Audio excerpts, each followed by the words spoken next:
while it goes. Yeah. Hello, everybody. What's up, Mike? What's up, guys? I just want to yell loud enough so that way if somebody's listening to this like close to their ear, they go ah when they start listening. And That's then my. have to adjust their audio. I'm sorry, and I'm not sorry at the same time. That's what happened just now.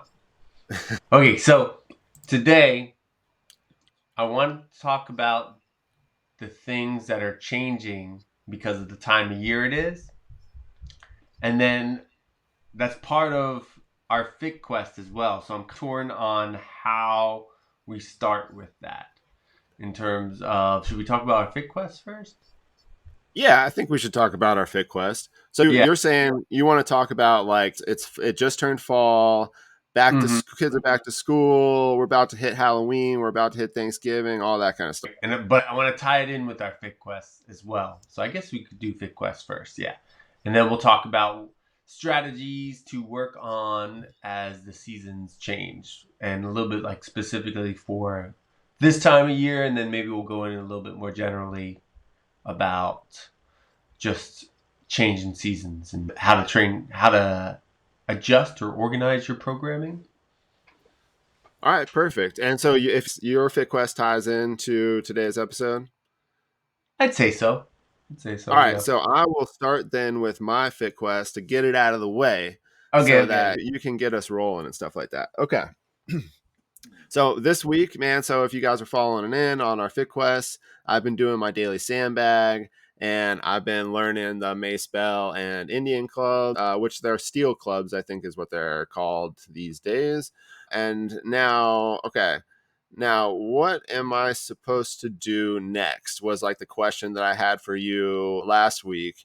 And because I was finishing up like the beginning exercises of learning the Mace Bell, and so I did another couple exercises of just some basic moves like the 10 to 2 and just basically getting the mace bell back over my shoulder and then also behind my head in a kind of TikTok motion.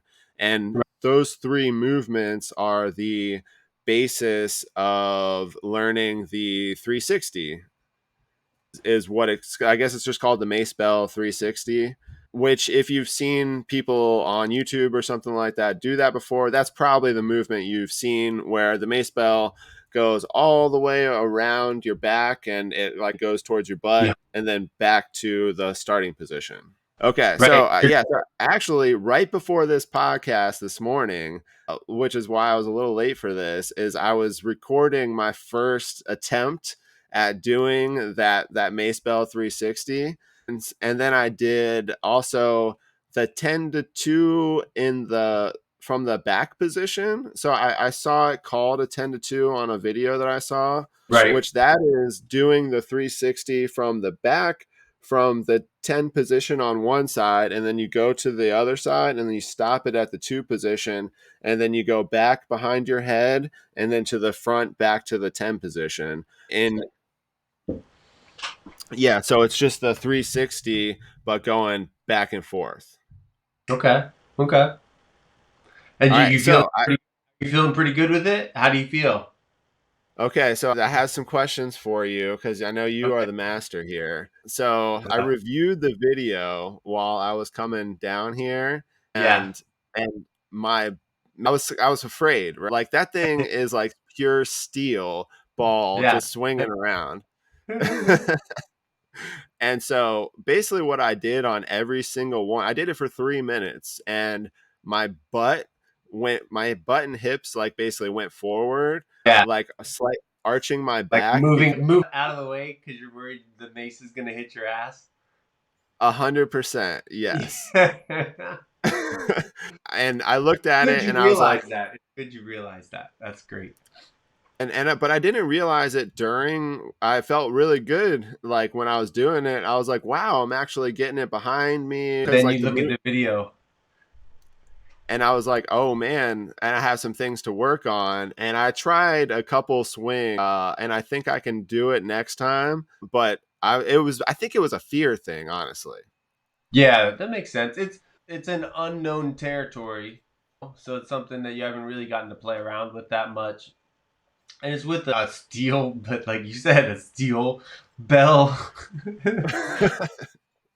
for your ass, basically. Yeah. Yeah, yeah. Okay, that's no So, good for you, man. so what's the recommendation there? Obviously, is to not do that and just tighten up your core, right? Kinda, yeah. What would you I'd have recommend to if you see have some it. good thoughts?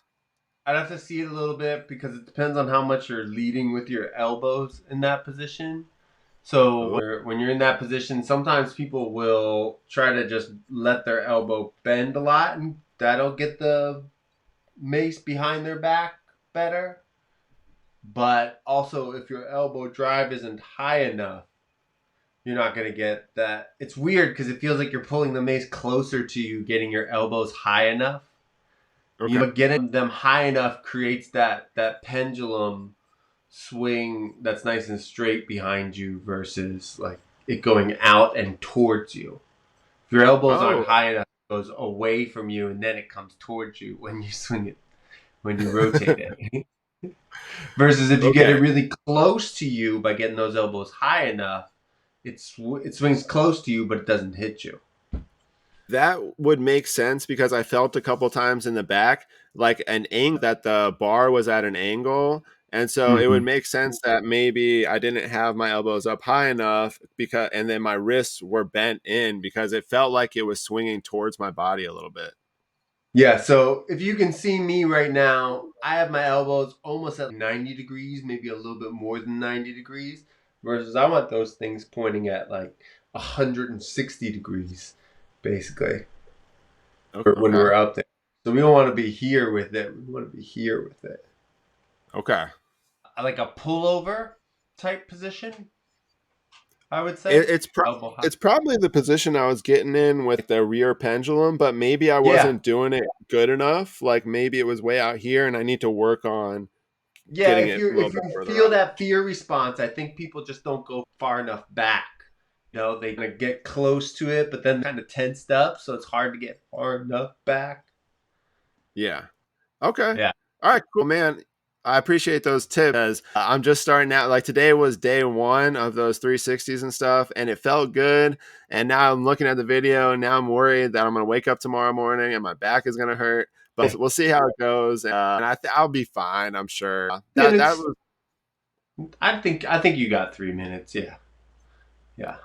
yeah. I don't think that'll Yeah, kill but you. I absolutely love it. Like I was talking about last week, how much you feel the core in all those motions. And even though I guess I was arching my back, like really arching my butt out a little bit too much, I felt my core engaging a ton. Like, and so I thought it was good. But anyway, I'm excited to get to that this week. And that's my Fit Quest for the week. Sweet. Sweet. Sweet. Yeah. All right, so let's see. Fit Quest for the week is partially brought to you by me slipping on a log and like twisting my knee and my leg up somehow Ow. recently. Jeez. Yeah. So Were that you was hiking? fun. No, I was up in the field with Xena and there was a log to balance on. We went on it and it had rained the night before and I guess it was just more slippery and the logs actually slipped out of place. And then so I landed weird when it did that. Oof. And I thought I was Oof. okay right afterwards, but then later it started to hurt more. Yeah. And I was like, oh And that was in no. the knee? Yeah. Well, at first it felt like it was in my calf, and then later it started hurting in my knee. Did Yeah. it scare you that it was that your bad calf or like your bad where your foot Oh well, got her both injured? Achilles I've ruptured. Both Achilles I've Both. ruptured. Oh my gosh. Okay. Yeah. So either way, yeah, I think Achilles first sometimes. Yeah. So I thought like Achilles or calf at first, and I was like, no, calf is doing okay. But then my knees started feeling it, and sometimes when my calf or my shins are really beat up, my knees will start to feel it.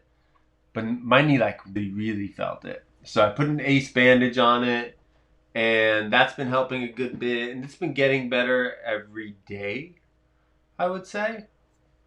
So hopefully by next time we chat, it should be okay. Should be back to normal. Okay. But until then, I'm basically doing a lot more upper body type work. I'm just doing like my pull ups, my hangs. I've been doing a little bit of floor work, but just taking it easy, trying to let that recover a little bit the first couple days. And then next week, as long as it keeps getting better, I'm probably going to get back into my routine. I probably just won't do as much leg work. I just do my upper body and core part of my current program, and then as the season progresses, one of the things I've been wanting to do, and actually this knee injury made me think of it, is I've been wanting to do a lot more hiking, like we were talking about, and I want to do some more sled work too. And I Okay. haven't been doing as much sled work. And I found our old sled while we were outside exploring and whatnot right before I hurt my knee. And I started doing that, and that felt really good. And I know that makes my knee feel a lot better too. So that'll probably be an addition. One of the things I was talking about last week was getting the intensity up a little bit more. And that was going really well. So I was sad when this happened because I'm going to have to drop the intensity down a little bit. But it shouldn't be too big of an issue. Most of it's going to be I'll be doing my upper body work and just taking it easy on the lower body, probably like a week, I would say. Maybe do a little bit of hip work on the lower body in place of my other lower body work, like instead of squats, maybe do some hip circles, that kind of stuff.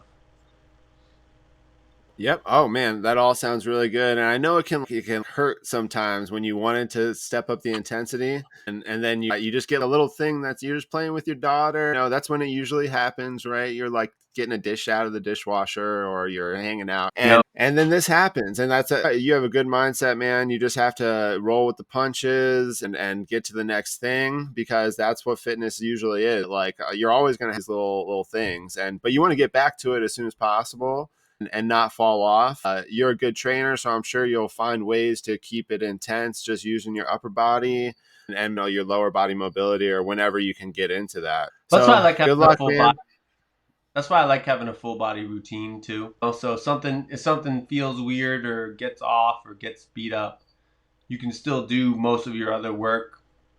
Like you still have other work to do. And then you could do I really like doing mobility work a lot of times when I've gotten beat up in one area. So like upper body, say if a wrist gets messed up or something gets beat up, then doing mobility for the shoulders or doing like neck work, that kind of stuff. And then lower body, it's usually like ankles and hips. I'm working on those things. And then, even though it was a very unfortunate thing, like a log slipping is not really something you can train for. Like yeah, you can't really train for that. But adding in, actually, you probably could. We could probably have an episode talking about how you would train for that. But let's not get into. The lumberjack program Yeah, where I'm they thinking. run on the logs Oh on the man, water. yeah, something like that. I was just thinking That's what like it those felt like. slide things. Oh, interesting. Okay, okay. Yeah, but anyway, all right. What are we getting into? What's next? I was gonna So for make a the point there. fall, no pun intended with the falling and hurting the knee, but because we're going into fall now, I think it's really helpful for people to think about how the new season's going to affect their training program. And if you're someone who goes to just a typical gym, I think this is going to affect you a little bit less, but not a lot less. So there's still seasonal things that happen around this time of the year that are going to affect your schedule and are going to affect your intensity and things like that. So I like to talk about this around big seasonal changes because I think it's really helpful for people to be aware of this and to assess and I guess I don't know stay aware of this during their when they're making their program or when they're going through their program. Just helps to have a little time or a little flag in the sand to look out from and make a plan from. And I think the change in seasons is a good time to do that. Cool. I'm interested to hear what you say and some of the examples because, like, my first thoughts from a philosophical standpoint would be like I control what's going to happen next, and I'm not going to allow the season to control what's going to happen. We do also need to be aware that there are some things, and I'm guessing these are the examples that you're going to be talking about, that we do need to be aware of so that we can still be in control and not allow these seasonal changes to affect us as much as it should, as much as it could, not as much as it should. Yeah. Yeah. And I think like both of those points, even though they're opposed to each other in some ways, are right, are correct. Like, no matter what the season is, there's still things you got to do. But in order to do those things that you want to do, you have to respect the change in seasons that is inevitably going to occur. Should you go with it? Like this begs the question, like, should you go with the flow and like know what's going to happen over these next couple months, or Mhm. should you fight that flow? And I Both. think both of those are the answer. So, how do we clear that up? I think when it comes to strength training, for a lot of people, that means how is this new season going to affect your recovery? I would say, right? So, people don't think about this a lot, but I find a lot of times around this time of the year, just because the sun is going down sooner, different activities and different things happen in the evening that affect people's sleep schedule. So I see a big change in people's sleep schedule around this time of year, just because the sun is going down more soon, early in the day. So are people going And to if you bed have earlier? kids, yeah, going to bed earlier or going out to different things. So not doing outdoors activities as much, doing indoors activities in the evening more, things like that. And so just because of that one thing changing, a bunch of other things start changing. And it's not just pumpkin spice lattes at Starbucks. It's not. Well, that makes sense because if it's dark at 5:30, if it's dark right now at 6:30, and then it's going to be even or probably 6:30 now, it's going to be even earlier soon. Right. And I've been noticing it. We come inside earlier, and then we've been having to figure out more activities to do in the evening before the kids go to bed. And Right. so we've been feeling it a little bit, I guess you can say, after I think about it. Yeah, and that's a big one. I think a lot of people, when you talk to them about it, it makes complete sense. But when you say it out loud, it doesn't make as much sense as to why that's important to understand or to be aware of. But a lot of the times when we talk about getting good behaviors and habits established, we talk about those little things that happen every day that push you in the right direction. So the day getting shorter every day and getting darker pushes most people in a direction of not going outside and getting less activity, Interesting. right? Like it slowly builds that habit for you without Right. even really noticing. And Because that's habits can how be good. good habits or natural habits actually work. That's why your brain has the structure to create habits because of the natural occurrences like the sun going down at different times of the year. And that's how Oh, it I like that. works. Yeah, okay. Okay. That makes So sense. that's happening now in the fall on the east coast of the United States. Okay. And if you're not aware of it, you're not going to be aware of the way that's going to affect your energy levels, your sleep levels, all those kinds of things. Just that one thing. Right. That's very true, man. I didn't think about it like that. So what do we need to do? First part, first first part of having a problem is admitting you have a problem. So being aware of it, thinking about it, and then noticing when that time happens as a cue to maybe do something else or maybe even just assess your day prior to that time. So the sun's Hey, going down earlier. Was I outside much today? Right? Could I have been outside a little bit more? Or is there anything I could do inside that's a little bit more active? Because I'm aware that as the sun goes down sooner, these things happen. Or maybe even you don't do it as soon as that time of the day or whatnot, but maybe, okay, Maybe I can use this as an opportunity to get to bed earlier, or maybe I can use this as an opportunity to push harder in my workouts because I should have more energy in the tank right now. If you have a program going, for Ooh, example. okay. But don't use it in the opposite way where, oh, I'm going to go to outings and events that make me stay up later because at some point it's just dark, and dark is just nighttime. It doesn't, and you lose that sense of time basically. Because a lot of people will go out really late too, much later at these times of the year because they have the energy and it's dark earlier, and then they just get used to doing that, and then they get used to staying out later and later into the winter months and whatnot. Because you build your habit up so much that you, even though your normal, what do you call it, circadian rhythm, when the sun starts going down, you start going to sleep. But now that the sun is changing, you can actually develop the opposite habit, so that once it gets dark, you basically, your body doesn't shut off. If you just keep on going out every single night at 6 or 7 or 8 o'clock when it's dark, you're not going to notice, and then eventually it's going to be 10 p.m., 11 p.m., and your brain won't even notice, because now that natural signal of the sun going down isn't there anymore. So that's kind of interesting, man. It's really cool to think about that your habits are being controlled by the natural world sometimes, or are it's affecting you, and we need to be aware of it so that we can have some kind of control that we're talking about. Yeah. Yeah, I think being aware of it, honestly, just more often makes it so you can make more often that are conscious decisions, versus subconscious decisions, I would say. Right. Now, would it be cool to? So I'm just trying to think of my current situation. I noticed that we have been just getting in front of the TV since it's dark, from 7 to 8 or so, before the kids go to bed. And before, we might be outside till 8 or 9 o'clock with the kids.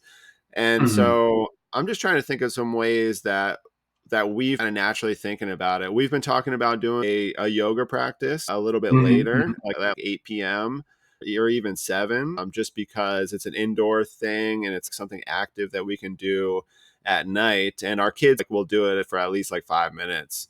So I think it's good for them to see too. So I know that that's something that we've been working on naturally, because I'm trying to fight, like, just because right now I think it's really interesting, what you said about waking up early too, because I've been really focusing on waking up at 5 a.m.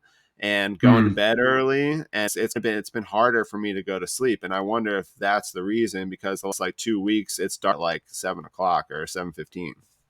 And then, in order to go to sleep when it gets dark, you have to go to sleep at what seems like a unrealistic time. So then you get used to keeping yourself up later because when that natural signal hits, you're telling your body to ignore that. It's like if someone's putting this alarm on to wake up at a certain time, and one person has the motto of never pushing snooze and the other person is okay with pushing snooze, who's going to wake up sooner?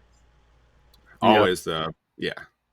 yeah, the person doesn't push snooze. But if you keep pushing snooze, you wake up later and later a lot of times too.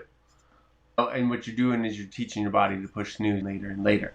Now, that's the other reason why, like, sometimes activity can be useful or sometimes it cannot be useful. This depends on the person.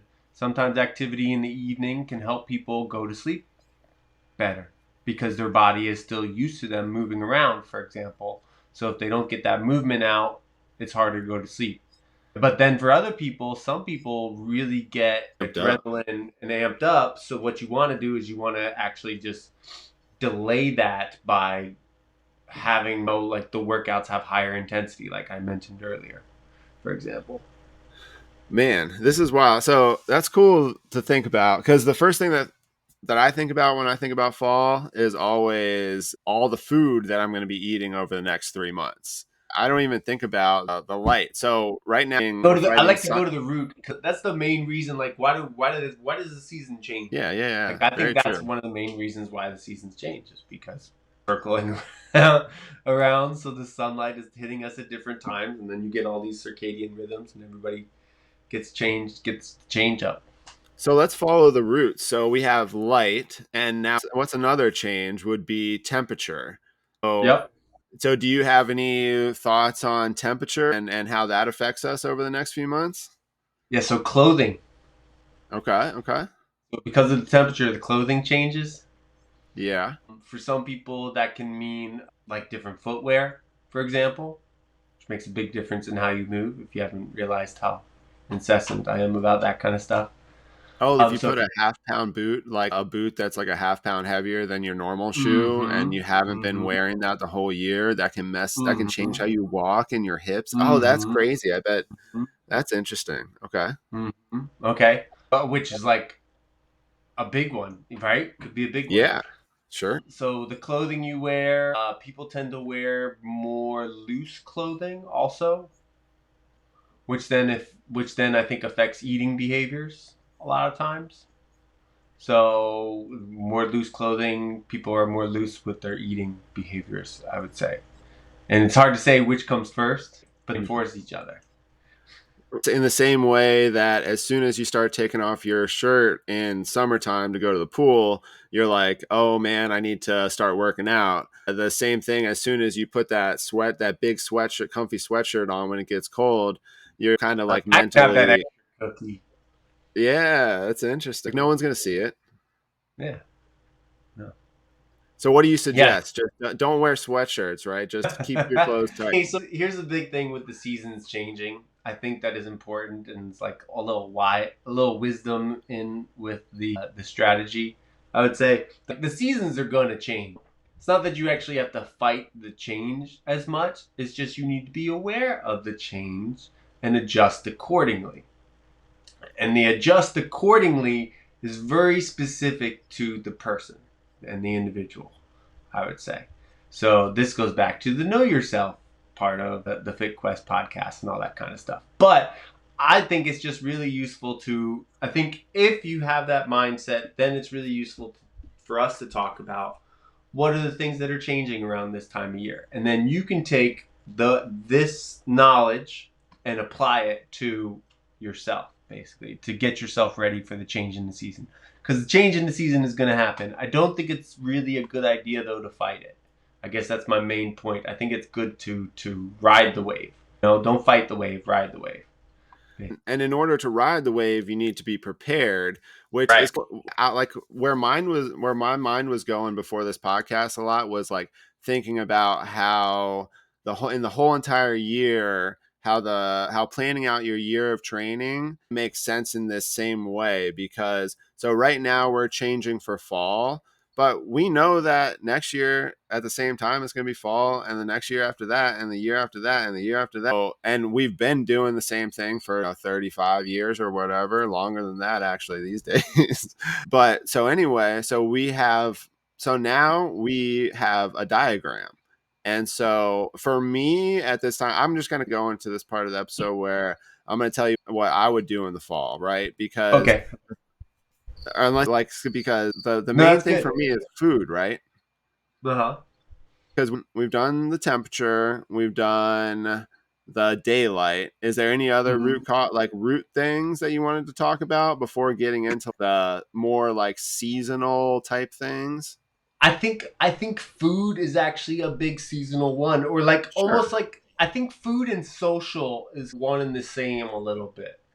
Okay. I think Sure. food and Yeah. social. I was trying to think about how I wanted to put those out there, but I think they're one and the same around this time of year. I don't know. What do you think? But food, I might bring into the social part of it. No, that makes a lot of sense because what I was going to say about food is that the first thing coming up is going to be Halloween parties. Mhm. And so I know for us, we usually go to 3 or 4 Halloween parties before Halloween. And at those Halloween it's probably your party is one of them we go to. And so I'm always eating stuff at these parties, and for me food is like just a part of my soul, and I think a lot, right? And I go to these parties and I like to eat stuff, and if I see a sweet that I've never tried, I'm going to try it. And you do 3 or 4 of those parties before Halloween, and then your kids come home with 3 bags of Halloween candy. And all of a sudden, from October 25th to November 1st, I gained like 15 pounds. And so that is a lot of what I think about when it comes to fall time. And it's Yeah, a lot yeah, of it yeah. being social, because when I go to other people's houses, like your wife might make an awesome chocolate cake or whatever that I've never tried, and I'm going to be like, "Oh, I have to try it." Because those are things that I love, like original foods and like original cakes and sweets and that kind of stuff. Like a And fat kid loves cake. it's true. I've been there and I'm still there, to be honest. And but anyway, that's what I think about, and I think it's a huge social thing for me. And it goes from Halloween to right into Thanksgiving, and then pretty much from Thanksgiving to Christmas, it's the same thing. There's 10 parties between Thanksgiving and Christmas. And then there's Christmas, which is another party, and then right after that is New Year's. So Yeah. that is what I think about every year, on top of it being cold and the temperature. So we are fighting all those things every single year. Mm-hmm. Did I ever tell you, Nina? Gosh, I wish I remember how old she was. I think she was like 3 or 4, but it was the end of the holiday season. Like it was the last party during the holiday season, and there wasn't any parties in the near future until St. Patty's Day or something like that. Maybe I think the next thing. Oh, I think it was. Oh, I know what it was. It was a Super Bowl party. Super Bowl party, because that's like in the beginning of February. So it was Yeah. the end of party season for a month at least, and we had just gotten off of the whole holiday season. And I remember Zena asking the following weekend, like, when are we going to the party? Because she's so used to going to parties every weekend that she was like, let's go. Come on. It's time to go to I the know. party, Dad. It's the weekend. Because that's how it is for mine. We just get so used to it, and it's so fun. And but that's life, right? It's such a rich part of life, is enjoying that. And if one of your, like, just to wrap it back into our fit quest and stuff like that, like if your goal is to be super healthy, you need to have balance when going into these situations. And you shouldn't gain 15 pounds from October 25th through November 1st. And we're here to talk about the strategies and whatnot to get around it. So that's my social and food thing, is my biggest thing. So why don't we get into social and food, and like how to like go, like some Mm-hmm. strategies and stuff. Okay, so I would say one of my favorite strategies is trying out foods, but also have a limit on how many foods you're trying out, if that makes sense.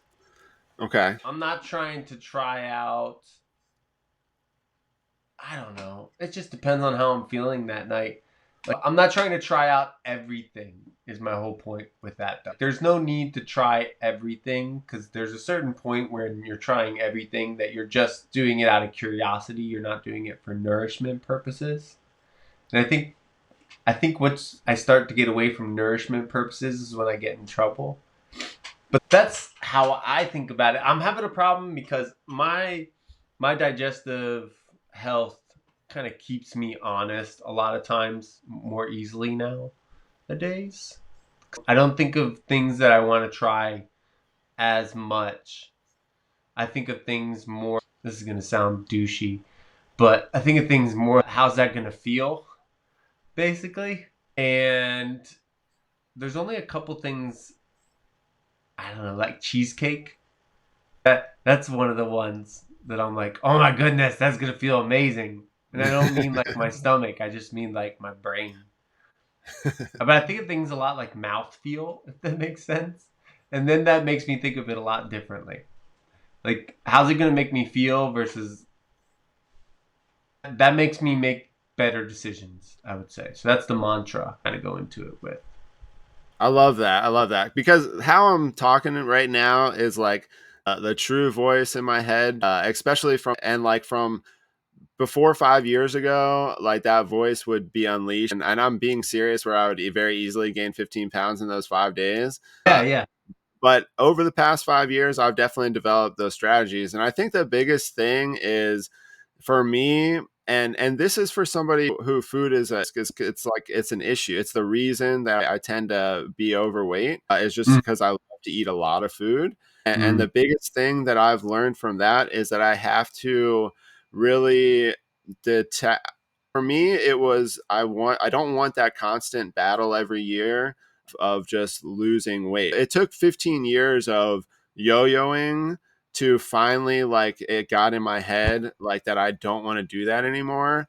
So now Mm. when I go to parties, I do put a limit on what I eat, exactly how you were talking. And Yeah. I really need to focus on that before I go. Yeah, Or I think of it like a tripwire. Does that make sense? But there's a certain. It helps to have boundaries when you're going into a situation that you think you have bad boundaries with, right?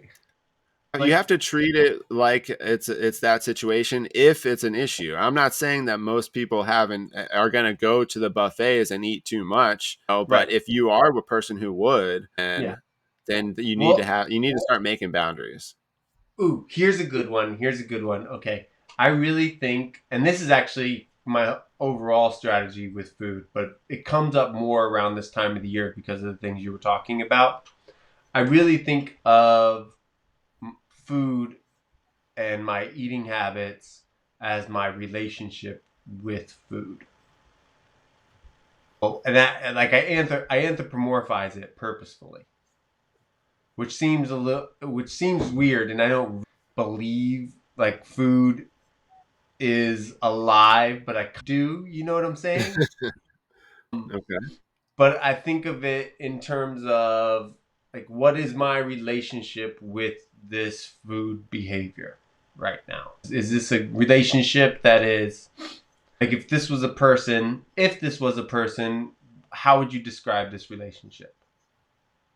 And then if I can Right. think if it's a good or it's a logical relationship or it makes sense in some way, and it doesn't seem negative or overly positive. It seems balanced.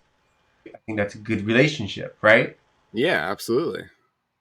That Okay. and I like to use that filter a lot. But you got to be able to stop and think about it when you're in the act of doing it, of Okay. eating, whatnot. That's a good strategy, man. That's a good one. Let's see, anything else or like that? So that's one. I had one. Mhm. I have a few others, but it's mainly of that same sort of thing. Is that you just have to realize that you don't want to be a certain way anymore, and that's easier said than done. So I have to do little things like, hey, when I go, I tell my wife, hey, when I go to this place, I just can't have X, Y, Z. Like what you do, like what you said, you can't have a little bit of everything. So I still like to eat, right? So I just say, Right. hey, I'll just have a little bit of everything. Yeah, Like yeah. that's all. But how would I control that? I know that that day, it's not like I went out and did extra cardio or something like that, but I Right. would also shift probably how I ate that day, knowing that at night I would have a little bit more calories. And Mm, I know that those calories at night are probably going to be generally empty calories. mm. That earlier in that day, I would probably focus as much as I can on getting good protein in, like as much protein as I can in, just like for fuel and muscle, for my muscles. Yeah, And then because I'd you're not getting probably much later in the day. exactly, and make sure I have carbs and nutrients for fuel before I go to that party. And I do Yep. think that doing that before you go is a good strategy, and being fairly satiated before you go to a party, knowing that there's going to be a million things, could also be a strategy. Right. And the reason we say this is not because it's like a one-off party or something like that. It's because you get bombarded, or let's at least our lifestyle in our with our lifestyles, we get bombarded with holiday parties and events and people visiting and all that kind of stuff around this time. So if you don't devise a strategy, you're going to get just washed over with the wave of things going on and events going on. It's So I interesting think because that's what. every week you have a friend that you haven't seen in a year that you're seeing. Mm-hmm. That's a hard thing to say. Hey, man, let's go have a drink or let's go do this. And you haven't seen them in a year. And so you're Right. like, oh, I should do that. And those are social situations that you just need to you have to figure it out because it's day after day or like week after week at least, like during some of these times. And it happens, yeah, for a couple months in a row, basically around this time of year. Absolutely. Yeah, that's why I say the social part of it so much, because I think the social and the food are very linked around this time of year. And the strategies, I think, are really useful to keep that in mind, I would say. And then the last thing, maybe to encompass it, is just it helps to think of a lot of these things like we do with strength training, which is there's a certain amount of load you can put on yourself to create new habits and routines. So don't try and change everything everywhere all at once. So because the season is in a transition period right now, this is a good time to start experimenting with things and getting things started and getting things figured out. And some things are going to work and some things aren't going to work. But I wanted to talk about it. People don't feel overwhelmed and it's like the middle of the season and you're just trying to survive. Okay. Now, do we want to? So, what do we want to talk about next? Do we want to talk about like how? Like, so right now we're preparing for the winter months. Are you trying to build a Like, how are you trying to build a program? What are you focusing on? Is that the direction we want to go?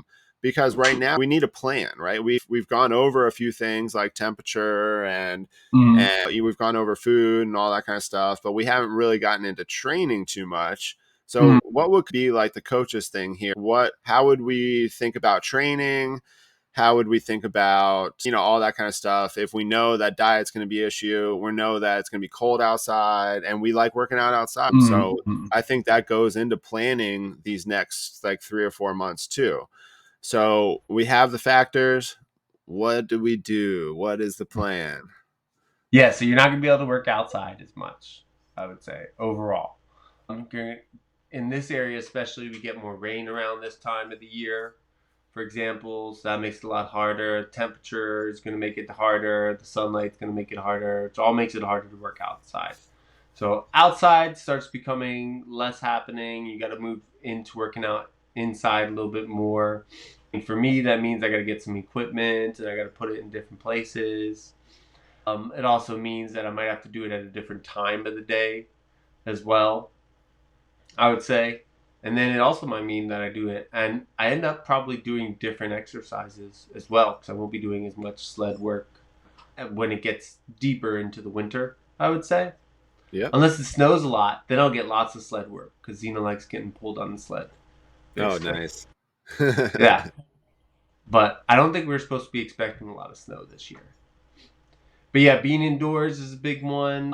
There's going to be some exercises that are probably changed just because of the location, for example. So there's some things I do outside that I can't really do or I don't like to do inside as much. And then I would say some people just, this one is no matter what the season, but just having a good, 3 months outlook is really useful around this, when the seasons are changing. So trying to figure out, okay, 3 months from now, where do I want to be with my training? How is this season going to affect it? And then getting that training program set up. And most of it put out there now. Most of it's not going to stay the same for a lot of people, but putting it out there really helps a lot, I would say. So actually putting out a program for yourself in these 3 months, because things are likely to change. I agree, man. I think this is like one of the most important few months. Like starting around that Halloween time is the most important few months of the year. Right now would be a good time to start getting a plan for those few months. Now, the fun part, what do you like to do? Like, how do you like to program these few months? Always something happens, right? So right now you have a little knee issue, blah, blah, blah. You might have to deal with that. But if you were feeling good, and it was right around, so it's the end of September right now. We're going into the next 3 months. After 3 months, it's going to be basically January 1st. So we'll have another 3 months of cold after that. So how do we, like, how do you ideally want to work out over the next few months, knowing it's going to be cold? We're going to be wearing heavy clothes. We're going to be eating a lot of food or not if we engage these strategies that we've been talking about today. I really like to think of it. This is the geeky side, I think. I think of it like you're going into like dungeon crawling time of the year. Okay. If that makes sense. So I would say the playlist changes in the music as well in terms of things that change right now. So as weird as that sound, that I usually go into like different kind of music. I would say around this time of year, I like to work on heavier weights. I would say around this time of the year. This is usually for me seasonally. This is usually like a time where I like to get the intensity up a little bit more because I feel like I do have more fuel and I do have more sleep. Yeah. I would say. Yep. I usually do go to sleep earlier. The kids go to sleep earlier, and I usually do eat a little bit more. I'm getting to sleep and I'm eating more, so it's easier to bump the intensity up in the wintertime. And I really like actually feeling really good in the wintertime because honestly, a lot of people feel really bad in the wintertime. Right. So I like doing the opposite in the wintertime and like feeling really good, and it helps me keep me from getting sick as much as other people get sick, I think, too. Okay. So yeah, sleep more, eat more, work out more. I do all three All things year right, round. sweet. I like it. I think Yeah. that's a good strategy for me. Pretty similar, like knowing this year. So I'm trying to change it up a little bit. So these next 3 months up until like the beginning of January, I'm doing my daily sandbag stuff. So I really want to be outside as much as possible. That's the one of the goals that I wanted for this. But today, for instance, this week it's supposed to rain for the next six. Yeah. I can't do rain stuff outside or snow stuff, but I'm gonna do like I'm gonna try and do 10-degree weather outside. And I don't know if you've been noticing, but I've been running for 30 minutes in that it's basically like a 10-yard like space. And so the reason I'm doing that, like my wife was watching me and she was like, "You're crazy, man. I'm just getting dizzy watching you." And but for me, the reason I'm doing it, well, one like the five reasons. One of the reasons is that when it's 5 degrees outside, I want to be able to go outside and do a 30-minute run, get 30 minutes of cardio in. And so this is a weird mental thing for me, but not be like 2 miles away from my house when it's Yeah. like I just want to be like able to quit like anytime, but not actually quit the whole time. I think that's perfect though because you're trying to start that habit. So I think it Yeah. helps to have a little bit of a net nearby when you're trying to start something like that. Because if not, it feels too hard. You know, and if it feels too hard, it's not going to happen. Yeah, exactly. So I feel good about it. I have another month or two to hone it in, but it's going to be a fun. That's like my goal this winter is basically to just do a little bit every day. Ideally, yeah. Normally, I've this is a time where from basically Halloween to the end of the year, I lift heavy. Like I do at least like a 6 or 8 week, a Mhm. little bit heavier lifting session.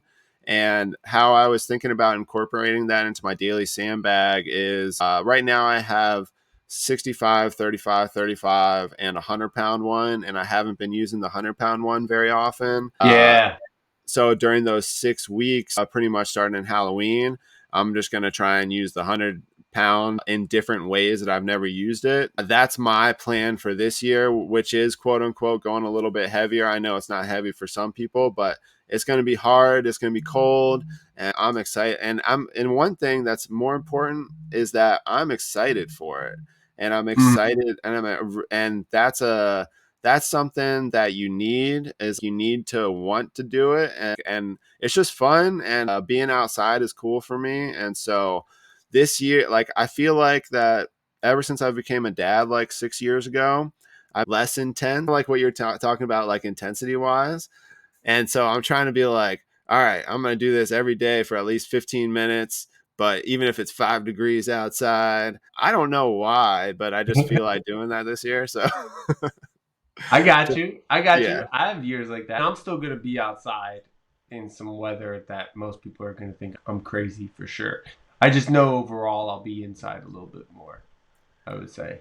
100%, which is why, like, for me, I'm gonna try and do that nightly yoga thing as like one of my bases too. I like to get these bases going, which is like your habit, I guess. And so like a small thing, 10-15 minutes at night, do my daily sandbag 15 minutes in the morning, build my skills up and be excited about it. That's like my goal going into this fall winter time. Nice. I like that. I like that a lot. Yeah.